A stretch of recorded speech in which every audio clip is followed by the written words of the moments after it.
Bonjour à tous, cette vidéo a pour objectif de vous présenter comment créer et utiliser les matrices Excel Alchemix. Donc sur la plateforme, il y a plusieurs façons de créer des matrices pour vous aider à compléter en masse vos fiches produits. L'une des façons est de passer par le bouton Import qui se trouve dans votre catalogue.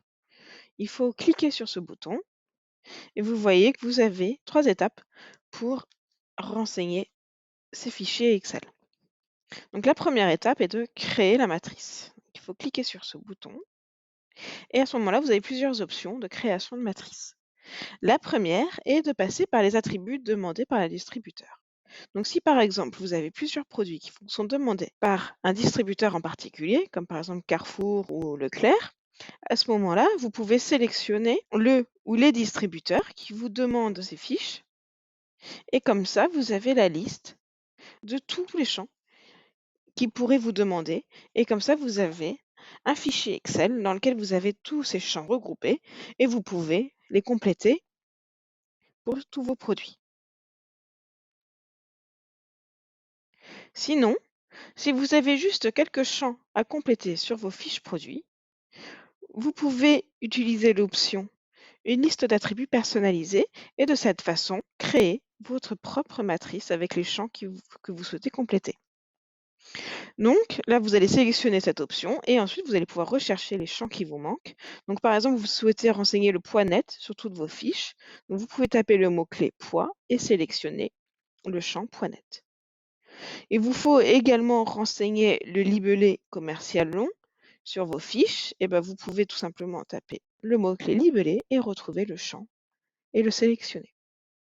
Il vous faudra ensuite cliquer sur Générer pour générer ces matrices spécifiques. Une autre façon de créer une matrice Excel sur Alchemix est de passer par un produit déjà complété dans votre catalogue. Donc dans mon cas, il faut que je rentre plusieurs produits qui sont de la catégorie fromage. Donc dans ce cas-là, je vais pouvoir sélectionner le produit qui est déjà créé avec une bonne qualité de données dans mon catalogue et cliquer sur le bouton Exporter. Je vais sélectionner le format Alchemix XLSX et cliquer sur le bouton Exporter. De cette façon, je vais pouvoir avoir une matrice Excel qui regroupe tous les champs demandés par un distributeur pour la catégorie fromage. Je vais maintenant vous présenter la matrice Excel Alchemix à partir d'un produit exporté de la plateforme. Donc, comme vous pouvez le constater, cette matrice a plusieurs onglets. Le premier onglet est Product. Donc, c'est ici que vous allez retrouver toutes les données de vos produits, de vos unités commerciales. Ensuite, vous avez l'onglet Code List et c'est ici que vous allez pouvoir retrouver de la donnée, certains attributs. Et ensuite, vous avez l'onglet Cycle Unit qui correspond à toutes vos données de hiérarchie logistique. Cette matrice est constituée d'une première partie qui est fixe jusqu'à la ligne 12. Dans la ligne 8, vous retrouvez le nom des champs, donc c'est-à-dire le nom comme il est inscrit sur les fiches produits. Dans la ligne 9, vous avez une description un peu plus détaillée de ces champs, de l'information attendue.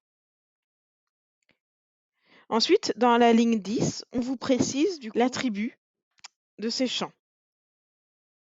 Et puis, ce qui est important, c'est la ligne 11, dans laquelle on vous précise l'information attendue, donc le format de cette information. Donc, si c'est un texte, donc un texte libre, ou si c'est une certaine nomenclature. Et on vous dit où vous pouvez retrouver la donnée de cette nomenclature. Donc ici, pour remplir le champ type d'unité, il faut vérifier la nomenclature type packaging qui se trouve dans l'onglet Code List. Et pour finir, donc c'est sur ces lignes, vous avez la ligne 12, l'unité du format que vous avez choisi. Donc là, pour le poids, vous allez pouvoir sélectionner l'unité gramme, kilogramme. ou pour une mesure de longueur, vous allez pouvoir sélectionner si la donnée que vous renseignez est en centimètres ou en mètres, par exemple. C'est uniquement à partir de la ligne 13 que vous allez pouvoir commencer à saisir vos données produits.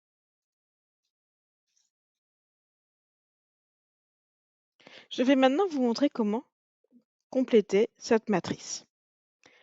Donc on va commencer par l'onglet Produits et il faut bien comprendre que sur chaque ligne, vous allez renseigner un produit. Donc chaque ligne correspond à une unité commerciale. Donc vous allez premièrement renseigner le GTIN de cette unité commerciale. Vous pouvez juste renseigner le AN à 13 chiffres ou le GTIN à 14. Ensuite, la deuxième colonne, dans mon cas, est le type d'unité. Donc c'est ici que je vais pouvoir renseigner donc, le type d'unité de ce GTIN. Donc à savoir si c'est une unité de base ou un lot.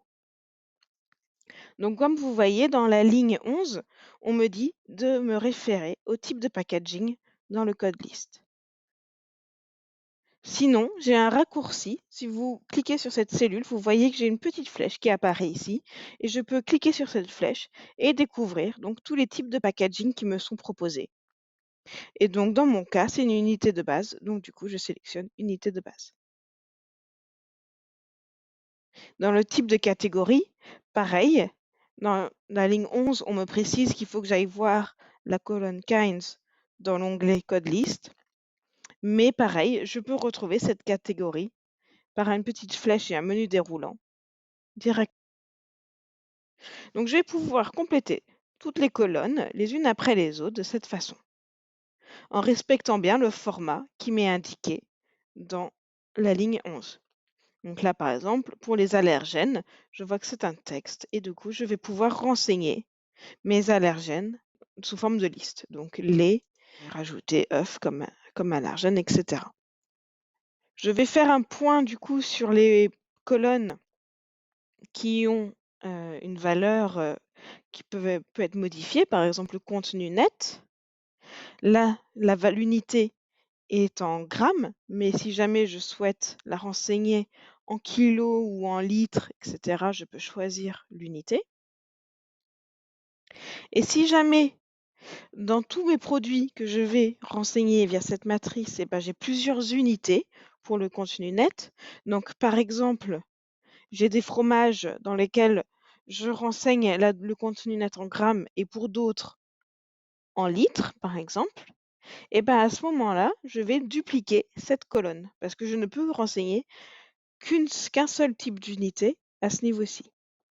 Donc je vais faire CTRL-C et ensuite sélectionner, insérer les cellules copiées, hop, décaler vers la droite, OK. Et voilà. Et maintenant, j'ai deux colonnes contenu net. Et ici, je vais pouvoir sélectionner, par exemple, l'unité litre.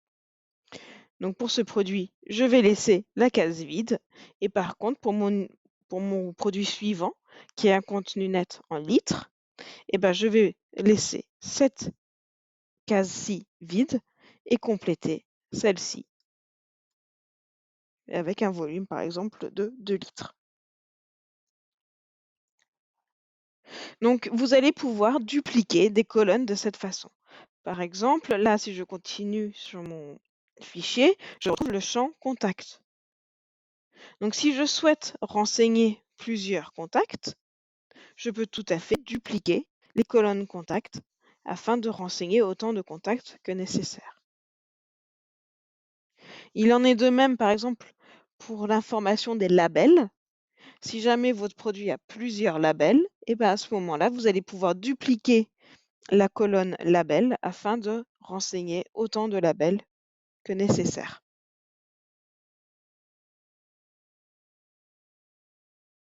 Nous allons maintenant faire un point sur l'onglet Logistical Units. Donc c'est dans cet onglet que vous allez renseigner toutes vos données logistiques. Donc vous allez renseigner uniquement les informations qui concernent vos unités logistiques, qui peuvent être soit des palettes, soit des colis. Dans ce fichier, c'est toujours le même système, c'est une ligne, un GTIN. Donc on commence à renseigner ce fichier à partir de la ligne 13 Et vous allez commencer par renseigner donc le GTIN de l'unité logistique que vous souhaitez renseigner. Je vous précise qu'il faut commencer par l'unité logistique la plus élevée. Donc dans mon cas, je vais renseigner une hiérarchie logistique qui est composée d'une palette, d'un colis et du produit. Du coup, je vais commencer par renseigner le GTIN de ma palette. Si jamais j'avais une hiérarchie logistique que d'un colis et d'une unité commerciale, à ce moment-là, j'aurais commencé par le colis.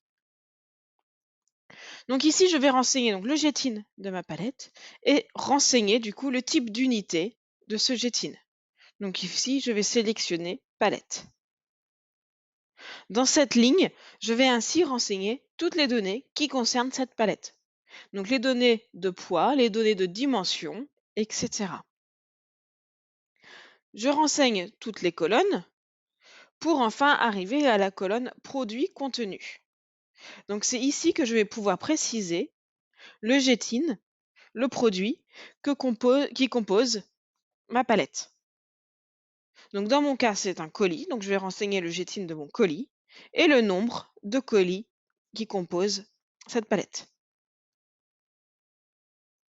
Donc maintenant que j'ai renseigné toutes les données que je pouvais sur la palette, je vais aller à la ligne suivante, la ligne 14, et renseigner mon colis.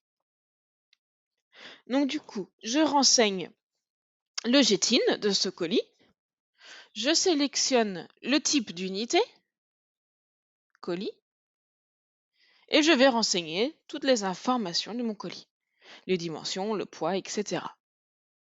J'arrive à nouveau à la colonne produit contenu, et ici, je vais pouvoir renseigner le GTIN de l'unité commerciale qui compose mon colis. Et dans la colonne juste à côté, je vais renseigner le nombre d'unités commerciales qui composent mon colis. Donc, dans mon cas, c'est 10. Si jamais mon colis est composé de plusieurs unités commerciales, à ce moment-là, je vais sélectionner ces colonnes et les dupliquer. Et ici, je vais pouvoir renseigner le GTIN de mon autre unité commerciale qui compose mon colis et le nombre de ce produit qui est contenu dans ce colis. Donc je vais pouvoir dupliquer ces colonnes autant de fois que nécessaire. Alors il est bien important de préciser ici les GTIN qui sont contenus dans les unités logistiques, parce que c'est cette information-là qui va permettre au système de savoir où mettre la donnée sur la plateforme Alchemix. Donc c'est en indiquant ici le GTIN de l'unité commerciale que le système va savoir que cette palette et ce colis sont affiliés à cette fiche produit. Donc pour finir sur cette présentation du fichier import, vous aurez parfois un autre onglet sur vos fichiers Excel. Par exemple, Leclerc référentiel base article ou Carrefour, etc. Donc lorsque vous avez cet onglet, ces onglets sont spécifiques à un distributeur. C'est-à-dire que la donnée ne concerne que ce distributeur qui est précisé dans l'intitulé de l'onglet. Et puis je voulais juste faire un point sur les cases que vous laissez vides. C'est pas grave, vous pouvez laisser cette case vide. Cependant, sachez que le fait de la laisser vide ne va pas la détromper. Donc ça ne vous permettra pas de cocher l'option je déclare que mon produit n'a pas besoin de ce champ. Ça va juste ne pas compléter le champ. Je vais maintenant vous montrer comment importer les données que vous avez saisies dans votre matrice Excel. Donc pour cela, il faut aller dans votre catalogue et cliquer sur le bouton Import.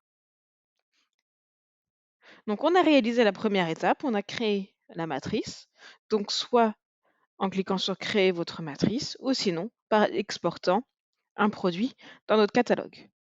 La deuxième étape était donc de remplir cette matrice.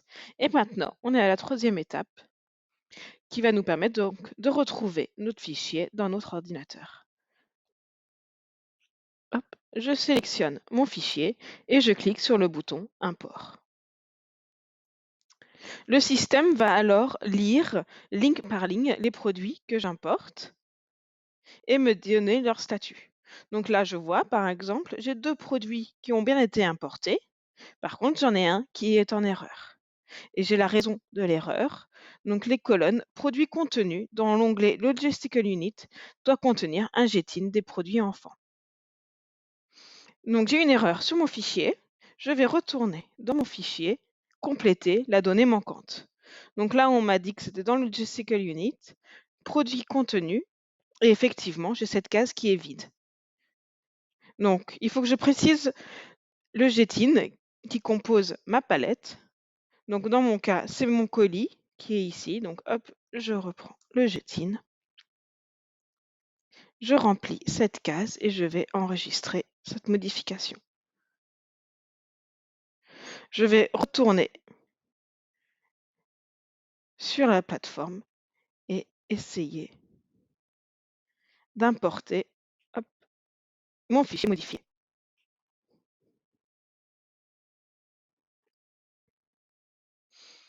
Donc mon fichier est en cours de traitement. Et effectivement, cette fois-ci, j'ai 3 succès. Je peux fermer cette pop-up qui m'indique du coup le statut d'import de mon fichier. Les modifications vont maintenant apparaître sur les fiches produits. Alors, sachez bien que cette action ne permet pas d'écraser de la donnée sur mes fiches produits. Elle permet uniquement de compléter les fiches qui sont déjà existantes sur mon catalogue ou sinon de créer des nouveaux produits dans mon catalogue. Donc pour finir sur cette présentation des matrices Excel Alchemix, sachez que vous avez également des matrices qui sont dans le centre d'aide. Donc si par exemple vous souhaitez renseigner vos taxes en masse sur la plateforme Alchemix, vous pouvez taper le mot-clé taxes dans le centre d'aide et vous avez une page d'aide qui s'appelle Comment remplir en masse le champ taxes. Et ici, vous allez pouvoir retrouver la matrice spécifique pour les taxes. Il en est de même pour le champ contact, le champ packaging, le champ promotion et les médias. Si vous avez également besoin d'un peu plus de précision sur comment compléter les fichiers Excel Alchemix, à ce moment-là, vous pouvez taper le mot-clé import dans le centre d'aide et vous avez une page d'aide qui s'appelle Fonctionnement général des matrices. Et ici, on reprend tous les détails sur les matrices Excel, les informations attendues, la façon dont elles sont importées et la façon de les créer également. Vous avez des liens directs également vers les matrices qui sont directement disponibles dans le centre d'aide.